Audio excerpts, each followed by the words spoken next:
नमस्कार दोस्तों, आप देख रहे हैं पीआरपी किसान स्टोरीज।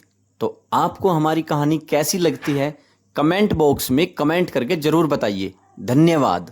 भरतपुर नामक एक गांव था जहां बर्फीली ठंड का कहर दिन ब दिन बढ़ता जा रहा था। ठंडी हवाएं मानो लोगों की हिम्मत को परख रही थी। उसी गांव में एक परिवार रहता था। इस परिवार के मुखिया राजेश थे और उनके साथ उनकी पत्नी सीता रहती थी। उन दोनों की एक बेटी थी जिसका नाम आशा था। इसके अलावा राजेश के बड़े भाई की 2 बेटियां भी उन्हीं के साथ रहती थीं, क्योंकि उनके माता पिता का बहुत साल पहले ही देहांत हो चुका था। रानी, कोमल, अब बहुत हो चुका है। अब मैं तुम दोनों को और नहीं पाल सकता।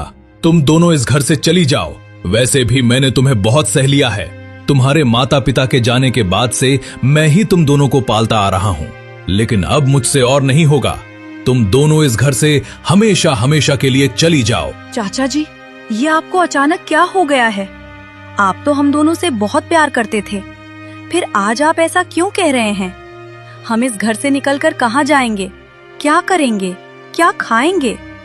आपके अलावा इस दुनिया में हमारा है ही कौन? रानी, अब इन सारी बातों से मुझे कोई फर्क नहीं पड़ता। बस तुम दोनों यहाँ से चली जाओ और दोबारा कभी लौटकर मत आना। रही बात रहने की जगह की, तो हमारे गांव के कोने में जो एक टूटी सी झोपड़ी है, तुम दोनों वहीं रह लेना। राजेश चाचा के मुंह से ऐसी बातें सुनते ही कोमल की आंखों में आंसू आ गए। कोमल रानी से छोटी थी, इसलिए छोटी छोटी बातों पर भी उसकी आंखें भर आती थी। चाचा जी, आप ऐसा मत कीजिए। आपके बिना दीदी और मैं कैसे रहेंगे? हम क्या खाएंगे, कैसे जिएंगे? एक बार तो हमारे बारे में भी सोचिए चाचा जी। अरे, तुम दोनों को समझ में नहीं आता क्या? कब से तुम्हारे चाचा जी कह रहे हैं कि अब इस घर में तुम दोनों के लिए कोई जगह नहीं है, और तुम हो कि नाटक किए जा रही हो। अब और समय मत गवाओ, रात होने वाली है, ठंड और भी बढ़ जाएगी। अभी इसी वक्त निकल जाओ और अपने नए घर उस झोपड़ी की तरफ जाओ। ठीक है चाची जी, हम चले जाते हैं, लेकिन इतनी कड़ाके की ठंड में हम दोनों ऐसे कैसे बाहर जाएं? जो थोड़े बहुत गर्म कपड़े हमारे थे वही हमें लौटा दीजिए, ताकि कम से कम इस ठंड से खुद को बचा सकें। अरे, अब तुम दोनों को इस घर से कुछ भी नहीं मिलेगा। उस झोपड़ी में कुछ कंबल पड़े होंगे, उसी से काम चला लेना। और अब मुझे कुछ भी नहीं कहना है। तुम दोनों अभी के अभी बिना एक पल भी गवाए यहाँ से निकल जाओ। राजेश की ऐसी कड़वी बातें सुनकर उसकी बेटी आशा को भी बहुत बुरा लगा, क्योंकि वो रानी और कोमल के साथ ही बड़ी हुई थी। इसी वजह से उसके मन में उन दोनों बहनों के लिए कोई बुरी भावना नहीं थी। उधर अपने चाचा से ऐसी बातें सुनकर रानी और कोमल भी वहां एक पल तक नहीं रुकी और बिना कुछ कहे चुपचाप वहां से निकल आई। रानी और कोमल दोनों बहनें ठंड से कांपती हुई अपने नए घर उस टूटी फूटी झोपड़ी की ओर चल पड़ी।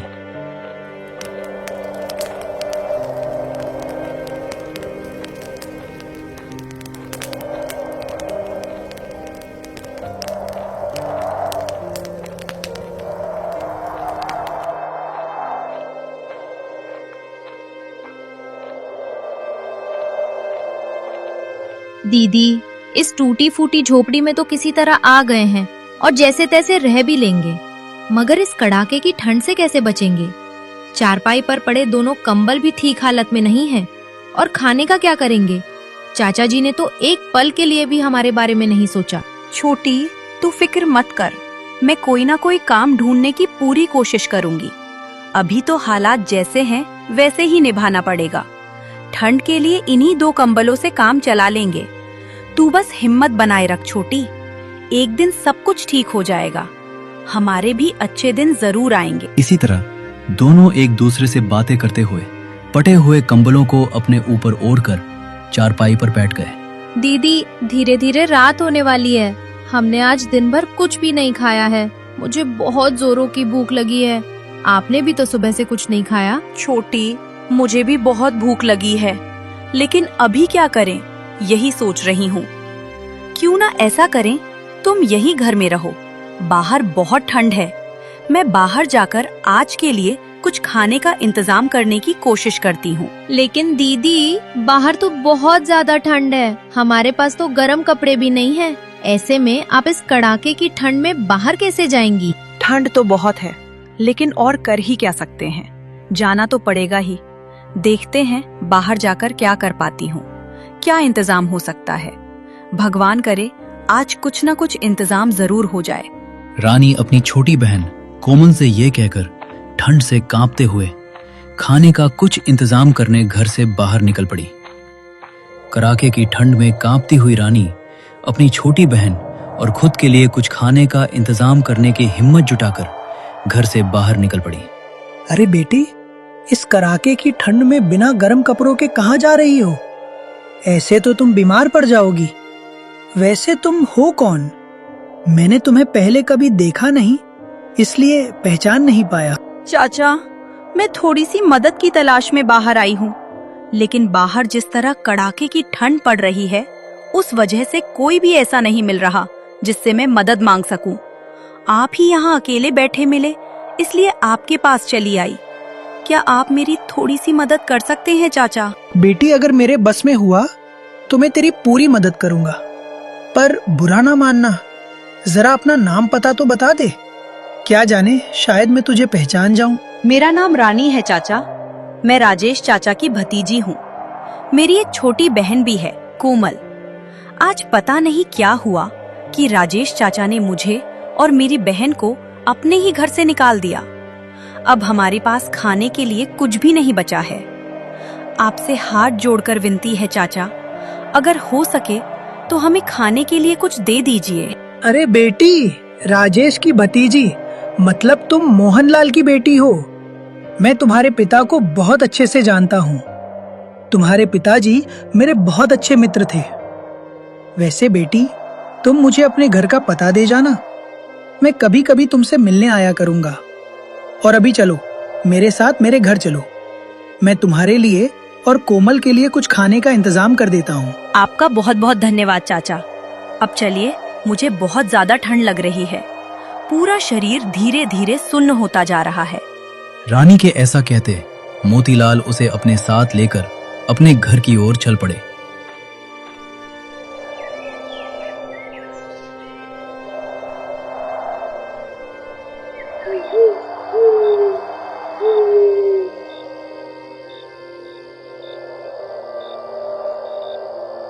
रात का गहरा सन्नाटा चारों ओर फैल चुका था।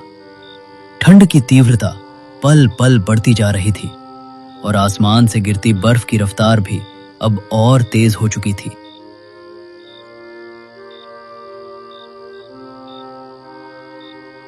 छोटी, पता है, जब मैं खाने का इंतजाम करने बाहर निकली थी तो मुझे पूरे गांव में कोई नहीं मिला। मिले भी कैसे? इतनी कड़ाके की ठंड थी कि सब अपने अपने घरों में दुबके हुए थे। तभी रास्ते में एक चाचा मिले। उनसे बात हुई तो पता चला कि वे हमारे पिताजी के बहुत अच्छे मित्र थे। उन्होंने मुझे अपने साथ अपने घर ले लिया और हम दोनों के लिए खाना भिजवा दिया। वाह दीदी, ये तो बहुत अच्छी बात है। वैसे भी भगवान हमारे साथ कभी बुरा नहीं होने देंगे। अब ज्यादा बातें छोड़ो दीदी, चलो दोनों खाना खा लेते हैं। मुझे बहुत जोरों की भूख लगी है। हाँ हाँ छोटी, चलो खाना खा लेते हैं, मुझे भी बहुत जोरों की भूख लगी है। रानी ऐसा कहकर दोनों बहनें अपने अपने थाल लेकर चारपाई पर बैठ गईं और खाना खाने लगी। छोटी, रात जैसे जैसे आगे बढ़ रही है, ठंड भी उतनी ही तेज होती जा रही है। चलो दोनों किसी तरह इन कंबलों में लिपटकर सो जाते हैं।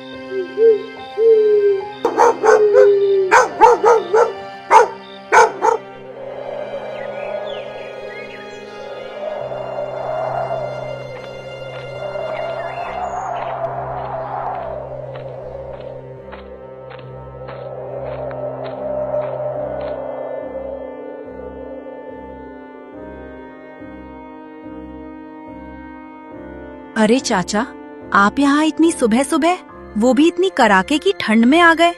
इस वक्त आने का क्या कारण हुआ चाचा?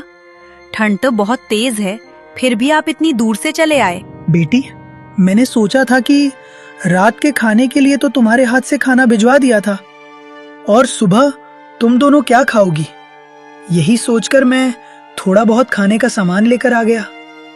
फिर सोचा कि तुमसे तो मैं मिल चुका हूँ, लेकिन कोमल से अभी तक मिला भी नहीं था, इसलिए मैं आ गया। अच्छा, तो आप ही मोतीलाल चाचा हैं। दीदी ने घर आकर आपके बारे में बताया था। आप सच में बहुत अच्छे हैं चाचा जी। रात के खाने के लिए आपका दिल से बहुत बहुत धन्यवाद। अरे चाचा, आप खड़े क्यों हैं? आइए ना, यहाँ बैठिए। रानी के ऐसा कहने पर मोतीलाल अपने हाथ में लिया हुआ थैला रख देता है और खुद भी चारपाई पर बैठ जाता है। बेटी, मैं तुमसे एक जरूरी बात पूछना चाहता हूँ। राजेश ने तुम दोनों को इस तरह अचानक घर से क्यों निकाल दिया? क्या उसने कोई वजह बताई या तुम्हें कुछ अंदाजा है कि ऐसा क्यों हुआ? तुम्हारे पिता बहुत नेक और अच्छे इंसान थे, सब उनका सम्मान करते थे, लेकिन तुम्हारे चाचा वैसी सोच के नहीं हैं। राजेश का स्वभाव थोड़ा अलग किस्म का है, इसलिए ये बात मुझे बार बार परेशान कर रही है। पता नहीं चाचा, परसों तक तो हालात बिल्कुल ठीक थे और कुछ भी गलत नहीं लग रहा था, लेकिन कल अचानक न जाने क्या हुआ कि चाचा गुस्से में आ गए। उन्होंने बिना कुछ समझाए हमें घर से निकाल दिया और उसके बाद हमें यहीं इस झोपड़ी में रहने को कह दिया। तब से हम यही सोच रहे हैं कि आखिर हमारी क्या गलती थी। ये कैसी बात हुई भला? बिना कोई साफ वजह बताए घर से निकाल देना सच में बहुत अजीब लग रहा है। खैर बेटियों, अब इन बातों को छोड़ो और अपना मन छोटा मत करो। याद रखना, मैं तुम दोनों के साथ हूँ। मैं पूरी कोशिश करूंगा कि कल तक तुम दोनों के लिए कुछ गर्म कपड़ों का इंतजाम कर सकूं। अभी मुझे चलना होगा, तुम दोनों अपना ख्याल रखना। थैले में थोड़ा बहुत खाने का सामान है, पहले वही खा लेना। मोतीलाल ये कहकर दोनों को अपना ख्याल रखने की हिदायत देता है और वहां से धीरे धीरे निकल जाता है।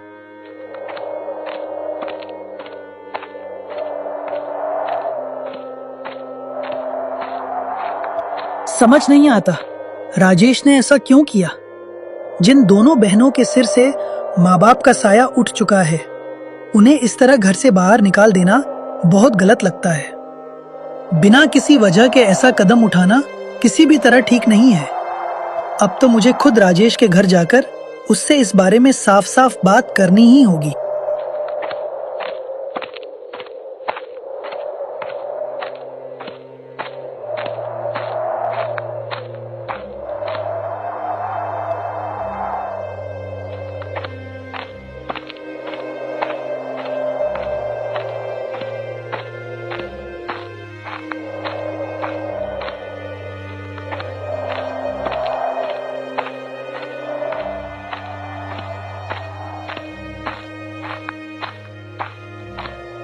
अरे मोतीलाल भैया, अंदर आइए। पहले आराम से बैठ जाइए, फिर इत्मीनान से बातें करेंगे। राजेश के ऐसा कहने पर मोतीलाल चारपाई पर आकर बैठ गया। हाँ मोतीलाल भैया, आराम से बताइए। इस कड़ाके की ठंड में मेरे घर आने की क्या जरूरत पड़ी? आप बेझिझक कहिए। अरे राजेश, बात तो बड़ी है।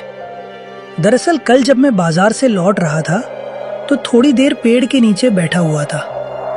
तभी तुम्हारे बड़े भैया की बेटी मुझसे मदद मांग रही थी। पहले तो मैं उसे पहचान नहीं पाया, लेकिन बाद में ध्यान से देखा तो पहचान गया।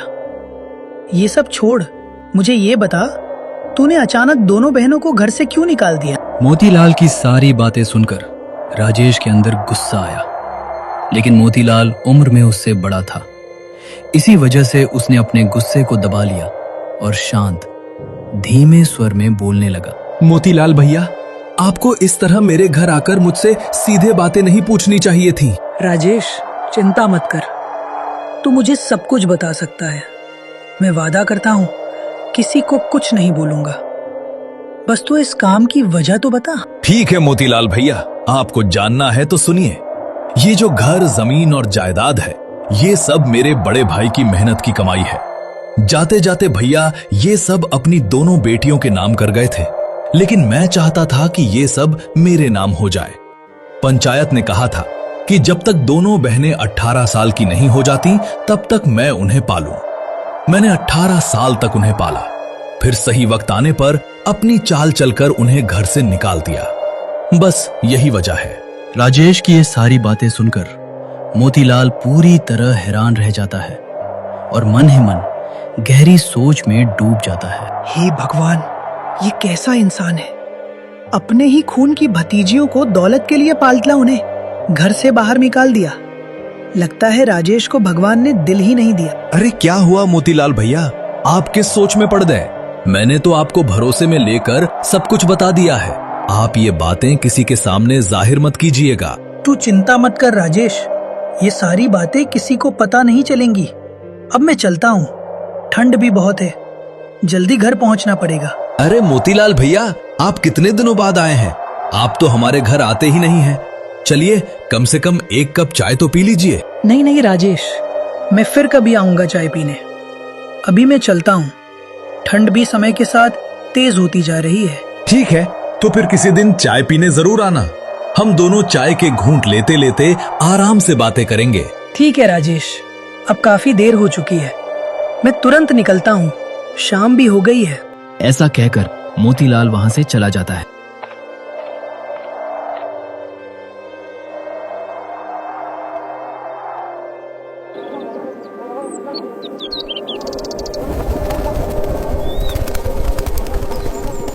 रात का गहरा सन्नाटा चारों ओर छाया हुआ था।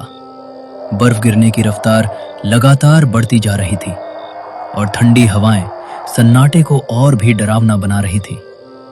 लोग अपने अपने घरों में दुबक कर बैठे थे।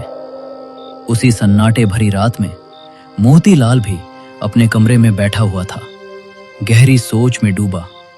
मन ही मन आज घटी सारी बातों को याद कर रहा था। आज राजेश से सब कुछ सुनकर मेरा मन बहुत बोझिल हो गया है। समझ में नहीं आता इंसान कैसे इतना गिर सकता है, वो भी अपने ही खून के साथ ऐसा सलूक करते हुए।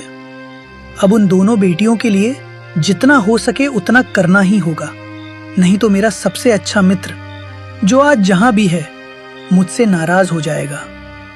कल सुबह मैं उनके लिए कुछ खाने पीने का सामान और थोड़े गर्म कपड़े लेकर जरूर जाऊंगा।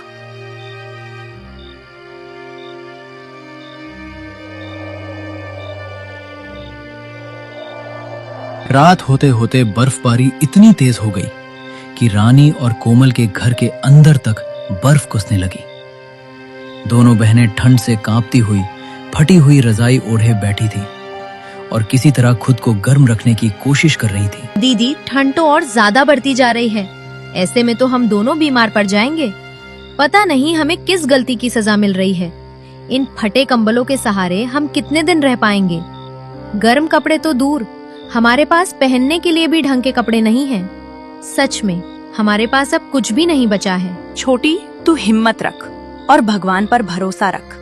हो सकता है भगवान हम दोनों की कोई परीक्षा ले रहे हों और हमने ऐसी कोई गलती नहीं की है कि हमें इतनी बड़ी सजा मिले।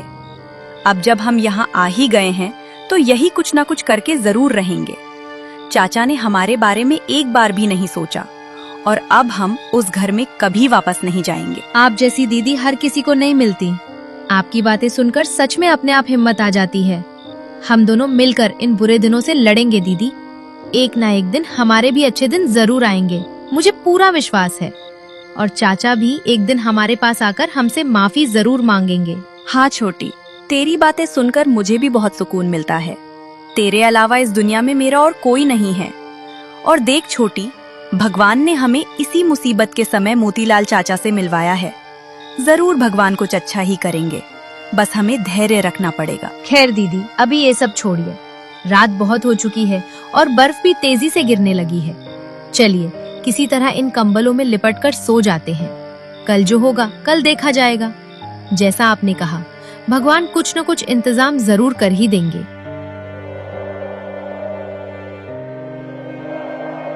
अगली सुबह मोतीलाल दोनों हाथों में थैलियां लिए हुए रानी और कोमल के घर आ पहुंचे।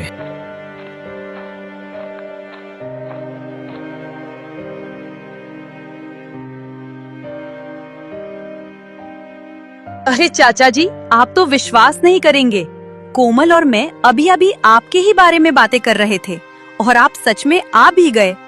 बेटी, तुम दोनों इन दिनों इतनी कड़ाके की ठंड में बिना गर्म कपड़ों के रह रही हो। इसी वजह से मैं तुम दोनों के लिए कुछ गर्म कपड़े और खाने पीने का सामान लेकर आ गया हूँ। मोतीलाल की ये बातें सुनकर रानी और कोमल के चेहरे पर मुस्कान आ गई। चाचा जी, आप खड़े क्यों हैं? बैठिए ना। और आपका बहुत बहुत धन्यवाद चाचा जी। हमारे अपने सगे चाचा ने भी हमारे बारे में उतना नहीं सोचा जितना आप हमारे लिए कर रहे हैं। मोतीलाल ने दोनों थैलियां चारपाई के पास रख दी और खुद भी चारपाई पर बैठ गए। वैसे बेटी, कल मैं तुम दोनों के यहाँ से निकलकर तुम्हारे चाचा राजेश से मिलने उसके घर गया था। वहां जाकर मुझे कुछ ऐसी बातें पता चली जिन्हें जानकर मुझे बहुत दुख हुआ। राजेश ने मुझसे किसी से कुछ भी ना कहने को कहा है, लेकिन मुझे लगता है कि तुम दोनों को ये बातें जानना बहुत जरूरी है। हाँ चाचा जी, बताइए, चाचा ने ऐसा क्यों किया? उन्होंने एक बार भी हमारे बारे में क्यों नहीं सोचा? हमें इस हालत में अकेला छोड़ते हुए उनका दिल कैसे मान गया? तो सुनो बेटी, तुम्हारे चाचा के पास जो आज घर जायदाद है वह सब तुम्हारे पिता की मेहनत की कमाई थी। तुम्हारे पिता जाते जाते वह सब कुछ तुम दोनों बहनों के नाम कर गए थे, लेकिन उस समय तुम दोनों बहुत छोटी थी, इसलिए पंचायत ने फैसला किया कि 18 साल की उम्र होने तक राजेश को इंतजार करना पड़ेगा, तभी वह सारी जायदाद तुम्हारे नाम से उसके नाम हो पाएगी। इसी बहाने उसने तुम्हें पाला, फिर धोखे से तुमसे दस्तखत करवा लिए और काम निकलते ही तुम दोनों को घर से निकाल दिया। मोतीलाल की ये सारी बातें सुनकर दोनों बहनों को बहुत गुस्सा आया और उनका मन गहरे दुख से भर गया। हमने सपने में भी नहीं सोचा था कि चाचा के मन में इतनी बड़ी साजिश हो सकती है। हम सब साथ रहते थे, तो क्या हम दोनों बहनें घर जायदाद लेकर भाग जाती? हम तो हमेशा एक परिवार बनकर साथ ही रहे हैं। अगर चाचा हमसे सीधे कह देते तो हम खुशी खुशी दस्तखत कर देते। ये सब बातें सुनकर मुझे बहुत गहरा दुख पहुंच रहा है। जो हुआ सो हुआ बिटिया, अब इन बातों को छोड़ो। भगवान जरूर तुम दोनों पर कृपा करेंगे और मैं तो हूं ही तुम्हारे साथ। अभी मैं चलता हूं, तुम दोनों अपना ध्यान रखना और अच्छे से रहना। इतना कहकर मोतीलाल अपने घर की ओर चल पड़े। कुछ दिनों बाद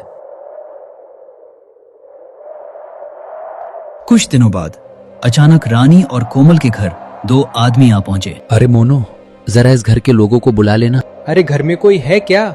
जरा आवाज तो लगाइए, हम कुछ जरूरी काम से आए हैं। मोनू की पुकार सुनकर कोमल और रानी बाहर आ जाते हैं। हाँ जी, बोलिए, आप लोग किस काम से आए हैं? बहन जी, हम इतनी कड़ाके की ठंड में एक जरूरी काम से यहाँ आए हैं।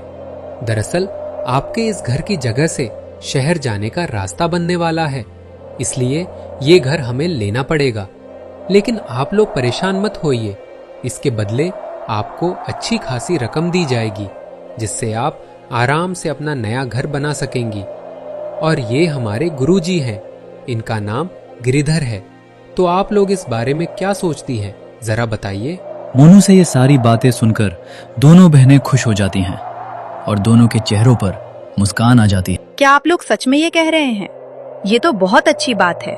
इससे हमारा भी भला होगा और आप लोगों का रास्ता भी बन जाएगा। हमें ये मंजूर है। आप लोग बताइए हमें क्या करना होगा। हम ये घर आप लोगों के नाम कर देते हैं। तो सुनो बेटियों, मैं तुम दोनों को सब कुछ साफ साफ समझा देता हूँ। आज हम तुम्हारे घर और पूरी जमीन का माप लेंगे। उसके बाद ये सारे कागजात अपने दफ्तर में जमा करेंगे। फिर मोनू आएगा और तुम दोनों से दस्तखत करवाएगा। इसके बाद तुम्हें तुम्हारे घर की पूरी रकम दे दी जाएगी। फिर हम ये घर तुड़वाकर रास्ता बनाने का काम शुरू कर देंगे। तो क्या हम इस बात को पक्का समझे? हाँ चाचा जी, आप हमारी तरफ से इसे पक्का ही समझिए। और आप लोगों का दिल से बहुत बहुत धन्यवाद हम पर इतना बड़ा उपकार करने के लिए। तो फिर ठीक है, अब हम चलते हैं। कल मोनू आकर सारा काम कर जाएगा। गिरधर ये कहकर मोनू के साथ दोनों बहनों से विदा लेते हुए धीरे धीरे वहां से चले जाते हैं। कुछ दिन बीत गए। रास्ता बनने के बाद रानी और कोमल की जिंदगी में खुशियां लौट आईं। दोनों ने एक नया घर खरीद लिया और अब खुशी खुशी रहने लगी। देखा बेटियों, भगवान ने आखिर तुम दोनों पर कृपा कर ही दी। आज तुम दोनों के पास राजेश से भी कहीं ज्यादा सुख सुविधा और धन है। उसका सारा धन दौलत उसके अहंकार के साथ ही उससे छिन गया और भगवान ने तुम दोनों को एक नया जीवन दे दिया। इसलिए हमेशा सब्र रखना चाहिए, क्योंकि आखिर में सच और अच्छाई की ही जीत होती है और बुराई खुद अपने ही बोझ तले दब जाती है। हाँ चाचा जी, आपने बिल्कुल सही कहा। अंत भला तो सब भला। आपकी बातें सुनकर दिल को बहुत सुकून मिलता है। हाँ चाचा जी, आपने बिल्कुल सही कहा। अंत भला तो सब भला। आपकी बातें सुनकर दिल को बहुत सुकून मिलता है। कुछ समय बाद लोगों के मुंह से रानी और कोमल को पता चला कि राजेश का सारा धन दौलत लुट चुका है। अहंकार और लालच ने उसे बिल्कुल खाली हाथ कर दिया था। ये सुनकर राजेश अपनी पत्नी सीता के साथ पछतावे में डूबा हुआ दोनों बहनों से मिलने उनके घर आ पहुंचा। राजेश और सीता जब घर के अंदर आए तो रानी और कोमल उन्हें देखकर चौंक गईं। राजेश का चेहरा उतरा हुआ था और उसकी आंखों में पछतावे की साफ झलक थी। अब उसमें पहले वाला घमंड नहीं, बल्कि टूटे हुए इंसान की बेबसी नजर आ रही थी। बेटियों, मुझसे बहुत बड़ी गलती हो गई। मेरा सब कुछ लूट गया है। आज मैं खाली हाथ हूं। तुम दोनों मुझे माफ कर दो और हमें फिर से अपना लो। अपने लालच में मैंने अपना ही परिवार खो दिया। चाचा जी, जब आपके पास सब कुछ था तब आपने हमें ठुकरा दिया। आज जब आपका धन और घमंड दोनों खत्म हो गए तब आपको हमारा ख्याल आया। उस दिन जब हम आपके सामने गिड़गिड़ा रहे थे तब आपने हमारी एक नहीं सुनी। अब ना मुझे और ना ही कोमल को आप लोगों की जरूरत है। मोतीलाल चाचा ही हमारे सच्चे परिवार है। रानी, हमें अपनी गलती का एहसास हो गया है। हम सच में माफी मांगने आए हैं। हमारे पास अब कुछ भी नहीं बचा है। दीदी ने जो कहा आपने सुना नहीं क्या? हमें आपसे कोई बदला नहीं लेना, लेकिन अब हम पीछे लौटना भी नहीं चाहते। इस तरह रानी और कोमल के जीवन में खुशियां लौट आईं। दोनों ने मोतीलाल को अपना सच्चा चाचा मानकर आगे का जीवन शुरू किया। इस कहानी से हमें ये सीख मिलती है कि कभी-कभी खून के रिश्तों से ज्यादा पराये लोग अपने बन जाते हैं, जबकि खून के रिश्ते स्वार्थ में अंधे हो जाते हैं।